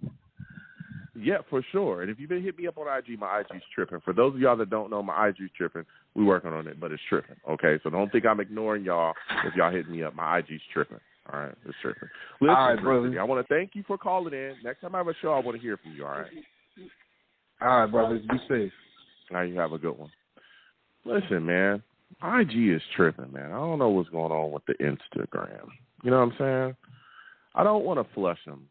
I don't want to, but, Instagram, you're tripping. I'm just going to say that. All right. We're going to keep into these lines again. 515-602-9639. 515-602-9639 is the number. Call in. Salute to all the savages in the chat. All right. We're going back and forth. Hot takes. We're going to keep into these lines again. 515-602-9639 is the number. Call in. We're taking our callers. Next, I'm going to go to my guy, Steve. Steve, I'm coming directly to you. North Carolina. Other callers will be coming to you next, especially North Carolina. Steve, salutes. I want to thank you for calling in tonight, Steve. Listen, for those of you that do not know, Steve, he's a savage. He is.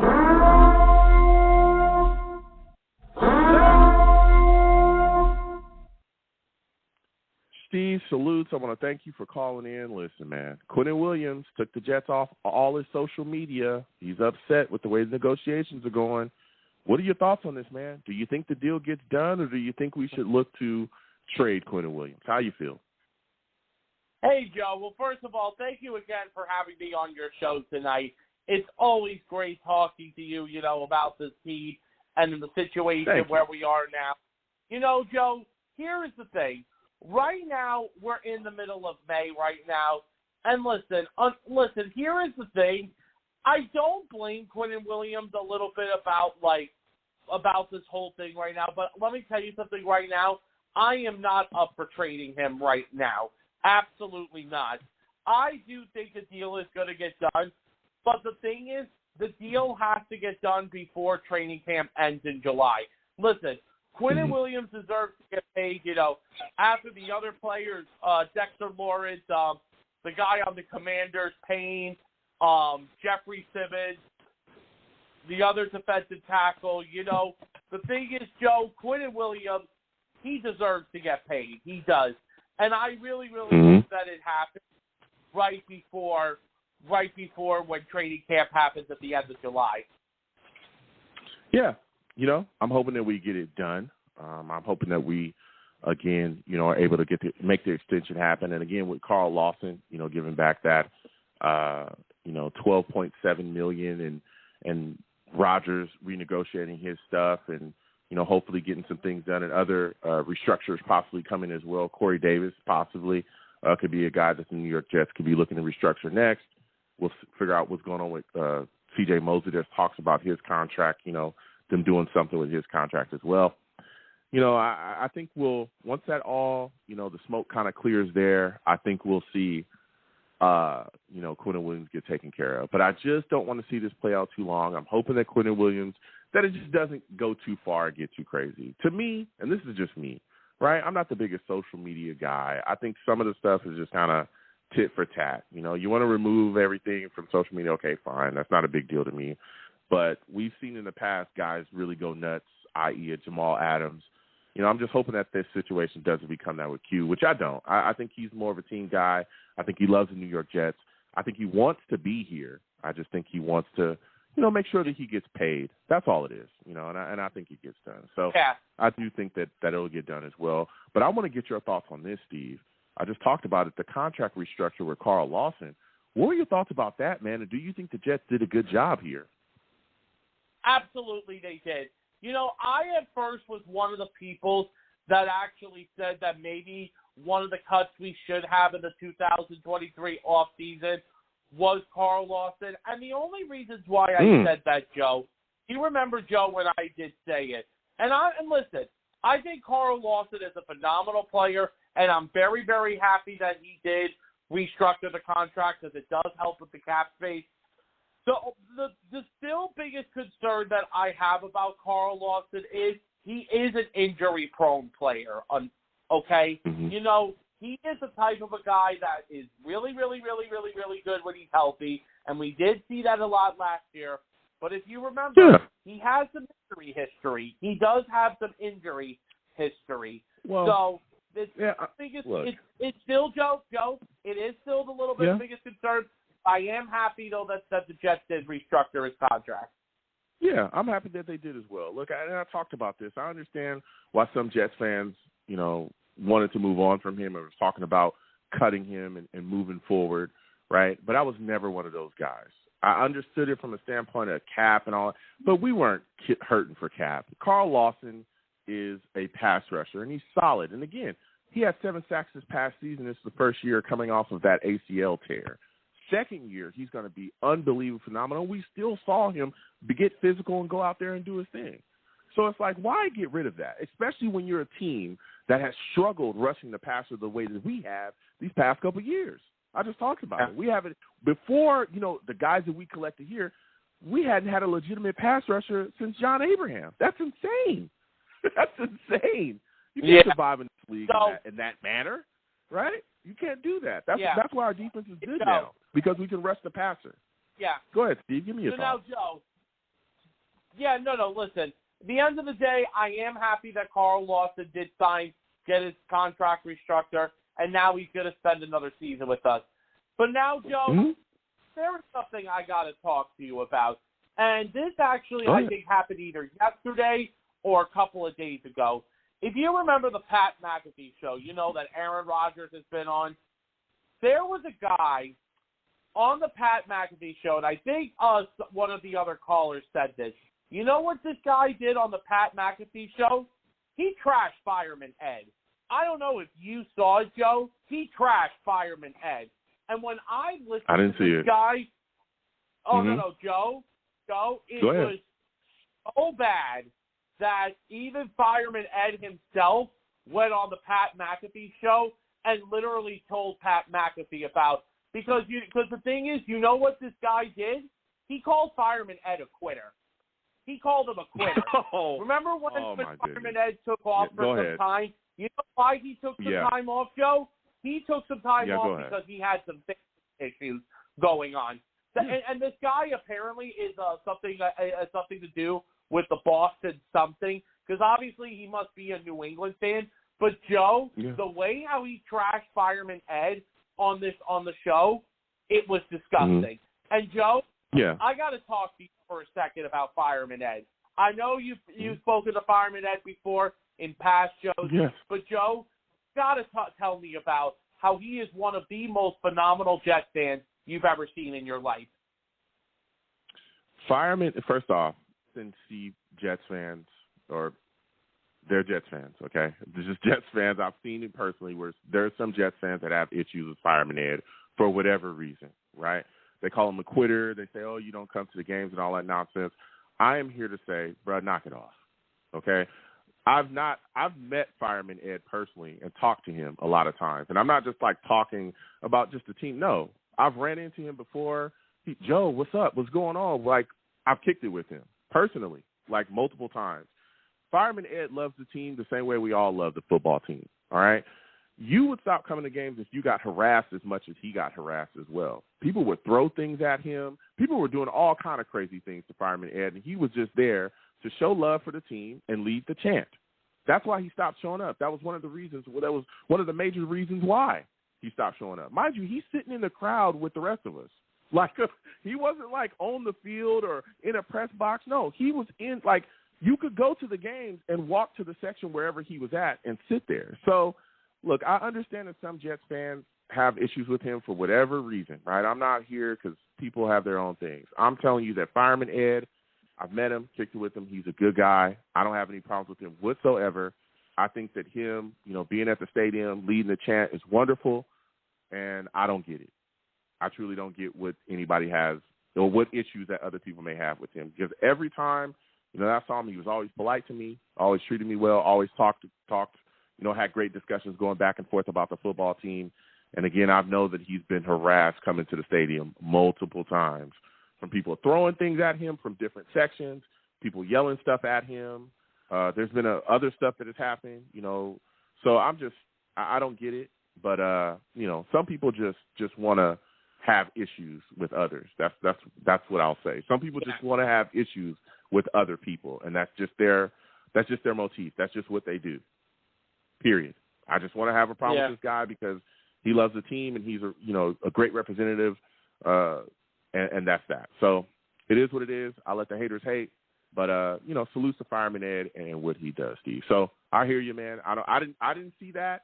But I'm glad I didn't because, again, I've heard about this for years about people having issues with Fireman Ed and him leading the chant, which is ridiculous. All right? Like, let me tell you something. I've been there. I've been there when that chant is rocking and he's leading it. Bro, it's a different feel. It's a different feel, Steve. Give me your final word on that. I've been before at tailgates, Joe, and let me tell you something. He is one of the nicest people you would ever want to meet. And I'll never forget when Aaron Rodgers spoke about the Jets fan base the first time. One of the reporters asked him, so what do you think about the New York Jets fan base? And then he goes, well, the Jets fan base is definitely very passionate. I saw it at Lambeau Field. And then, of course, it all starts with Fireman Ed. When this was the thing Fireman Ed mentioned about this a couple of days ago after when Aaron Rodgers had his introductory press conference. Fireman Ed got so emotional, he started crying of tears of joy. How Aaron Rodgers already is showing support for him and for this fan base. Yeah, he loves the team, Steve. He loves the team. He's not, this is not like an act or nothing. No, he really loves the team, just like everybody else does. Like I said, I've never had a problem with him. Maybe other people do for various other reasons. I've never had a problem with Ed. I think he's, a good fan. And let me tell you, that the atmosphere and the Jets chant, all that stuff, that goes into, helping the football team. Various players around the league talk about how they hated coming to MetLife or hated coming to wherever the Jets were playing because you could hear that chant and it would jack things up on the field for them in their communication. So, look, like I said, I understand various people have problems with him for various reasons. To each his own. I have no issues with Fireman Ed, and, hope to see him at more games upcoming. Now, we're talking about games here, Steve. Man, there's a lot going on this Jet schedule since the last show has been released. We got 6 primetime games, Steve. 6. All right? Mm-hmm. Give me your thoughts about all of the shine we're going to get on TV, and what game are you the most excited to see this upcoming season? Give me your thoughts quickly. This is my final question for you. Well, yeah. So the thing is, when I look at this, when I look at all the of these primetime games we have, the Monday night game, the first game of the year, everybody all thought it was going to be against the Giants. Well, now it's going to be against Buffalo at home. And you know what? That game, I think, between the Bills and the Jets on Monday Night Football at home, MetLife has to be electric because it's going to be Aaron Rodgers' debut. We're playing our arch division rivals, the Buffalo Bills, and it could show, hopefully, in that first game that we can make that big step going forward. The other games, talking about, week number 4, we're playing Patrick Mahomes, the defending Super Bowl champion Chiefs at home in week number 4. And someone did mention, this will honestly be, and hopefully it will happen, but this is going to be the first time that Aaron Rodgers and Patrick Mahomes will face each other. And you want to hear this? Patrick Mahomes will be making his debut playing in New York. He's never played in New York before. So this is going to be Mahomes' first time. And let me tell you something. I love Patrick Mahomes. I absolutely do. I think Patrick Mahomes is going to be phenomenal. Is a phenomenal player. But this is going to have to be, obviously, listen, if I got to pick between my football team and Patrick Mahomes, I'm going with my football team against him. It's the one time I got to go against Mahomes. Listen, because let me tell you, I'm a huge Mahomes fan. Yeah. But Patrick Mahomes I gotta go is phenomenal. Yeah, Patrick Mahomes is phenomenal. I'm talking about a phenomenal quarterback. We've seen him do a lot of things, but Just to get this off topic, really quickly, did you remember last year when Tyreek Hill got traded to Miami? And remember when Tyreek Hill said in an interview how Tua Tagovailoa is a better quarterback than Patrick Mahomes is? Yeah, and we all thought, there's something wrong with Tyreek. I don't know why. But anyway, Joe, the other primetime game to talk about really quickly, because I know you got other callers. The Black Friday game against Miami, that should be a fun game. Yeah. Aaron Rodgers versus Justin Herbert on Monday Night Football. The reason why we got chosen to play on Monday Night Football is not only because of Aaron Rodgers, it's also because of Justin Herbert. Because that quarterback, he's phenomenal. Justin Herbert, he is phenomenal. Absolutely, except he plays for a trash organization. Listen, Steve, I want to thank you for calling in. You brought the heat. This is a phenomenal call.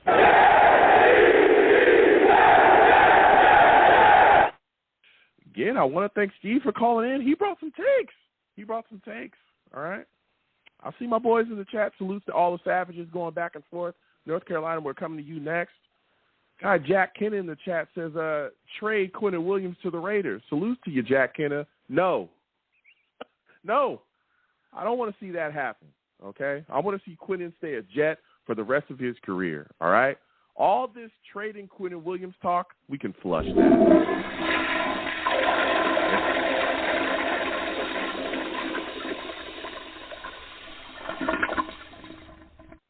Hear that crisp flush? Get that out of here. All right? Get that, all that talk about training Quinnen Williams, him being on another team. No. Not happening. He needs to stay here. The schedule is something else. That Black Friday game, 12 p.m. West Coast. I like it. All right. 515-602-9639. 515-602-9639 is the number. Call in. Next, we're going to my guy from North Carolina. Oh, boy. For those of you that do not know, North Carolina, savage.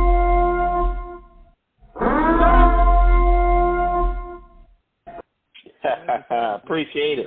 Jets. Salutes. Listen, man, I've been waiting to talk to you I've been waiting to talk to you. We've had callers. We're burning the midnight oil here. We're talking about the Jets. Give me your thoughts about this situation with Quinnen Williams, man. Remove the Jets from his social media. You already got Jets fans talking about getting rid of him. They want to trade him now because all these things is going on. Do you think the New York Jets will be able to get the restructure done with him, or do you think it's time to move on? I think they'll resolve the contract situation with Quinnen Williams, because I think they realize he's too valuable. He's in the prime of his career, and he's a tremendous player. And I think it's just the nature of the beast. It's just the nature of the business, you know. I think cooler heads will prevail because, unlike Jamal, I think Quinnen Williams wants to be a Jet. He just wants to get the contract thing done so he can get down to business and get to work, because they have a long and important season ahead. So, you know. Mm-hmm. Yeah, I remember that Jamal Adams saga. Ooh, that was ugly. Oh, that's boy, right. We turned it around. Yeah. That's we right. did. We At did. the Just time, like I said.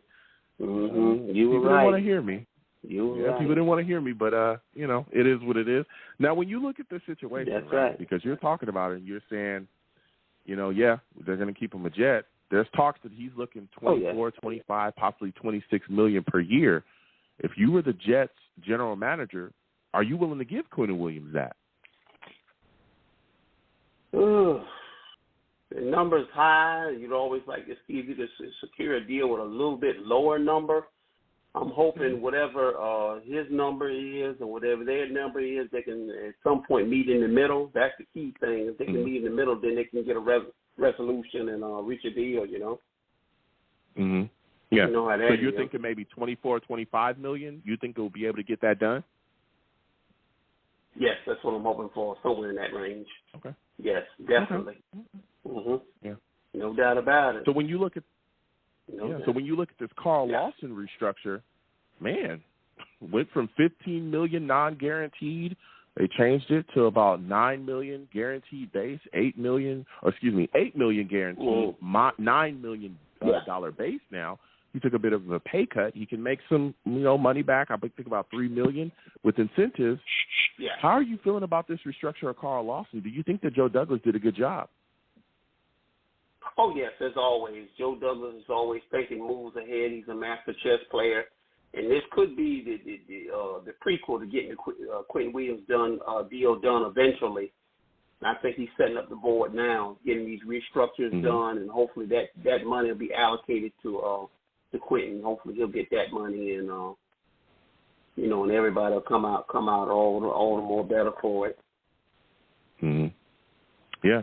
I think initially there was a lot of talk about, cutting ties with Carl Lawson. I never had an issue. I like Carl Lawson. I never had an issue with Carl Lawson. I did have some concerns with him and Corey Davis, the number, the cap number. That's the biggest concern I had. But hearing this news that they got him restructured, I feel really good about the Lawson situation. I'm looking forward to a great year from him this year. Yeah, I am as well. There's also a lot of talk from some Jets fans about getting rid of Bryce Huff. What are your thoughts about that, man? No. I'm a guy. I don't understand it Bryce at all. Huff, Are you? I don't understand it at all. I think a lot of the times the fans are not thinking. They're not using their heads. Wasn't Bryce Huff an undrafted free agent when we acquired him? Yeah. I know he was very talented, and the key thing is we made the switch to the 4-3. We put him in a scheme which is ideal for his ability and at his physical size, by his stature being a little smaller, a little lighter, more initially more of a situational pass rusher, and he's really blossomed in that role and become a star. And now when this player is hitting the prime of his career, he's a burgeoning player, an ascending player. No, you don't want to cut ties with those guys. You want to see it through. You want to extend them. You want to see how much further their career can go. So this is an ascending player. When you look at the Jets' history, going back to John Abraham, remember we always say we haven't had a pass rusher since John Abraham. We finally have one. We took this kid, Will McDonald, and things are really looking up. This Jet D-line is magnificent. It's a wonderful unit. John Franklin Myers Clemens and Jermaine Johnson. This is a wonderful unit. I think this is the best unit, even though it was a different alignment. This is the best defensive line unit we've had since Rex coached us. You remember at the time we had Sheldon Richardson, Bo Wiggleston, Damon Harris, Quinnen Williams, and all of that. We were pretty loaded at that time. And, I love what they've done with this unit. And they finally done what I wanted them to do ever since they drafted Sheldon Richardson. You know what that is? Switched to the 4-3. When the Jets drafted Sheldon Richardson, and you remember Darren Lee, who failed with us, I want us to make the switch then to the 4-3. Yeah. Sheldon Richardson would have been a beast in his prime and a 4-3 scheme. When you look at what we've done with Quinnen Williams, you imagine Sheldon Richardson in that scheme. Wow. Woo. Wow. Yeah. A 4-3 scheme. And that's why I think they put it together. And it's good that the organization is forward thinking. They got the right coaches like Salah to make that transition. And looking at what they've done with Bryce Hoff, they added Will McDonald, and it's the way it's shaping and the way it's coming together. This 4-3 defensive line, this is a dream for me because I go back to the Neil Sack exchange, and I remember the 4-3 that we ran at that time, which was elite. And I've been dreaming about this for a long time. And then you remember they made the switch to the 3-4. And then we had all these defensive coaches, and all of them wanted to stick to. Remember that? All of them. Even Rex, he's on Rex on my board, but he wanted to stick to the 3-4. And I always wanted to make that switch, and finally we've done it. And we got the right players for the scheme and everything. It's just a perfect marriage of talent and scheme, and right now it's perfect. I think things are looking up. I'm hoping eventually, long term, you mentioned Bryce Hoff. I'm hoping we can extend him and give him a contract extension. At least we franchise tag him. Is that right? I think it's we signed him to a restricted free agent tender. He signed it. He signed the tender, and I think he had like a second round tender on him, and so he signed it, and nobody offered a second rounder. But there's just a lot of talk from Jets fans about moving on and getting rid of him and trying to get a fourth rounder. It's what are you guys doing? Listen, in this league, it's about rushing the passer. You have to have depth at edge. You have to. Like we're talking about winning Super Bowls, you're not going to do that with just one edge rusher. You're not going to do that. You're not going to do that with just two. You need more than that. You need more than that. That's why Salah being the perfect coach is Exactly. You look at the Niners, right? When Salah was there, they had multiple guys. They still do. Multiple guys that they throw at you.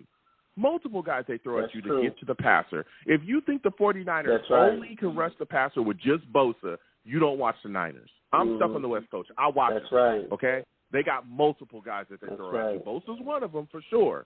He's a dog. I'm not going to lie to you. That boy can get up and go. You got Warner. You got other guys as well within that depth that they just throw at you and they get you and they crush you. Look at the Ravens, the Eagles. They just geared up again. Like they keep the heat on you. They keep the heat on you. What Salah's doing is he's bringing that to New York. He's replicating, actually getting it done. It took another year or so to install it his system, but we're seeing it now. He's replicating what he did in San Francisco, adding Will McDonald. Even though the circumstances that we added, we were a little disappointed we didn't get the tackle. But in a way, it worked in our favor getting Will McDonald. Will McDonald is a terrific pass rusher. You know what I'm saying? And I think we're going to wind up taking a situation that was so disappointing and watch how the Jets are going to turn this around. They're going to make Bill Belichick regret this. I can see it happening. We're going to make him regret this, Man, I want to put up 50 points on Belichick. I'm telling you, I want to put up like 50 points on that man. Go ahead. I'm convinced that we're going to beat him. Yeah. I don't think it's a matter of or if we're going to beat him. It's going to matter what the margin of points is going to be. We're going to beat him. We're going to beat him, and I'm predicting we're going to beat him handedly. We're going to beat him by at least 2 scores, and if we can get this thing lined up and get this team at full strength and full capacity, because they really had to deal with us at full strength. Every time we played the Patriots, we always had some kind of injuries or something going on. But I want to see what it's like to have this team at full strength. I'm talking about with Mekhi Becton, Elijah Vera Tucker, Laken Thompson playing up to his Pro Bowl form. This kid Pittman, you know, being everything they're saying he is as a center prospect. I want to see all the pieces, you know, and get Breece Hall healthy. And I think the saving grace for the teams that face us early, they're fortunate that Breece Hall, you know, because he's coming off that knee injury, the Jets are going to kind of take their time with him and integrate him back into the fold slowly, you know. I think that's the saving grace for them in Kansas City. Because I always believed that we could beat Kansas City. Kansas City is a very formidable football team. They're a great program. I have nothing but admiration and respect for what they've done. They've done it the right way with Mahomes. But I think we can beat them because I think we have the right balance, the balance that the Buffalo lacks. We run the ball. We've got Breece Hall. We've got Michael Carter. We have a talented offensive backfield. And I think the combination of that and Aaron Rodgers executing out of the passing game, I think would be the balance we need to put Kansas City down. Yeah. You know? I mean, we finally have a quarterback. I think that's the biggest that's true. The biggest acquisition. The biggest the crown. That's wonderful. We finally have the quarterback to be able to compete offensively with these teams. I mean, look at the Vikings. We played them this past season. They were one of the top teams in the league. People were picking them to be in the Super Bowl. We lost to them 27. That's right. I think it was 27-22. Our defense played shut down. Right. Our offense didn't get it done. And you look at most of the season. That's true. Heck, we were 6-game losing streak to end the season. We could have made the playoffs. You just win one game. Couldn't do it. 3 of those games, we didn't even score a touchdown. That's true. The Jets defense has got I think, and that's on offense. And you know what killed us is once Mike White got the cracked ribs and the offensive line being in the state it was in, they couldn't protect Mike White. And once the dominoes fell, once Mike White got hurt, we were done. We were done. We had no Breece Hall, and then Mike White got hurt. That finished us. It was just a little too much.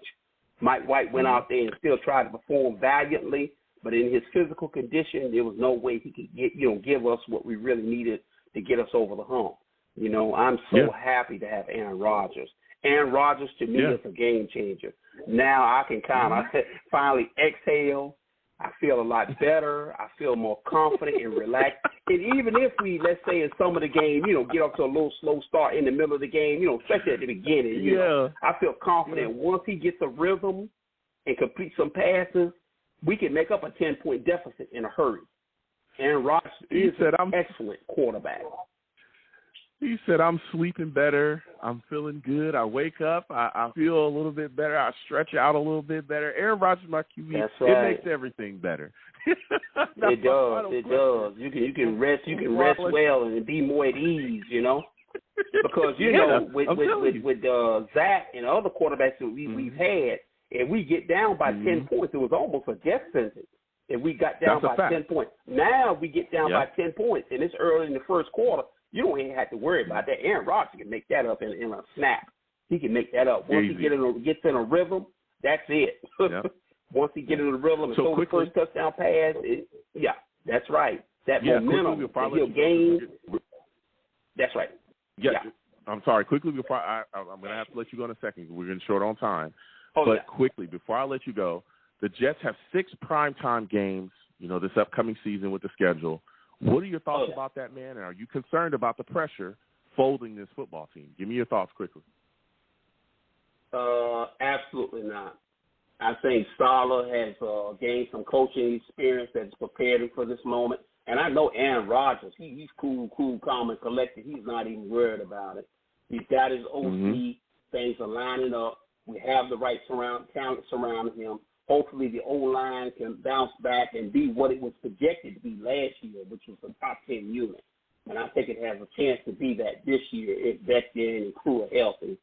So I feel very good about our chance for prime time. And I think we're going to turn our prime time misery, we're going to turn that around. So we're going to get a much stronger and more confident quarterback performance and more competent performance. And I think it'll make the difference. And also, before I go, I know they've been talking about the Black Friday, the Jets playing on Black Friday. I heard they put their bid in to be a regular participant in Black Friday, which I think would be cool, you know, because, you know, remember the Cowboys always got Thanksgiving. You know, the Cowboys and the Lions traditionally always played. It would be kind of nice to see the Jets sporting their self-black for Black Friday, kind of bring out this stuff back and get to play on. But I hope they get it, you know. That's wonderful. I hope they do as well. Listen, I got to slide off before they shut off my lines, you know. Sure, but I'll probably trying to hate on me a little bit, but I really enjoy talking to you. Next time I have a show, I want to hear from you, all right, my friend? Oh, yeah, we'll talk again. Absolutely. You have yourself a good one.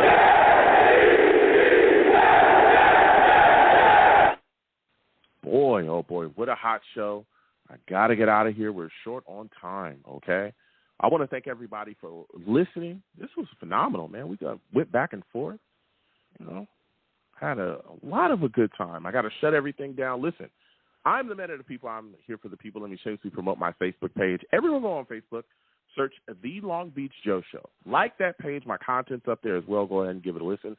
Message me. I'll message you right back. I love going back and forth with you folks about this football team. Also, leave me some feedback. I love hearing about what you folks think I do here on The Long Beach Joe Show. I'm also on Twitter as well, okay? Go to Twitter, type in @TheLongBeachJoe, @TheLongBeachJoe. Go ahead and follow me. I'll follow you right back. If you want to troll me, no issues. I am the troll that lives under the bridge, and I will have my Vera Tucker jersey on at all times. At all darn times, okay? Listen, man, this guy's going to come back this season and dominate. Woo! I'm talking dominate this upcoming season, okay? Vera Tucker is going to just destroy people because that's what we do at SC. That's what we do. Fight on, all right? Personal Twitter is @YoungJ000, all right? Let's go back and forth.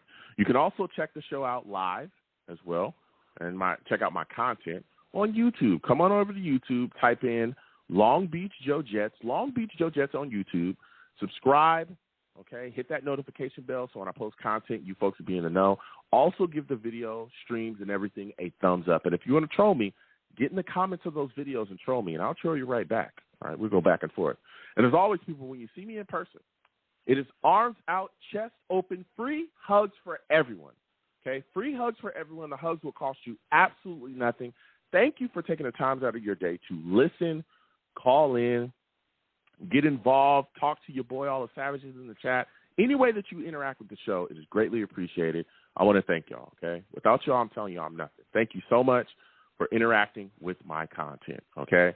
And also, again, I want to thank Hiko Bayer for calling in tonight, all right? Phenomenal.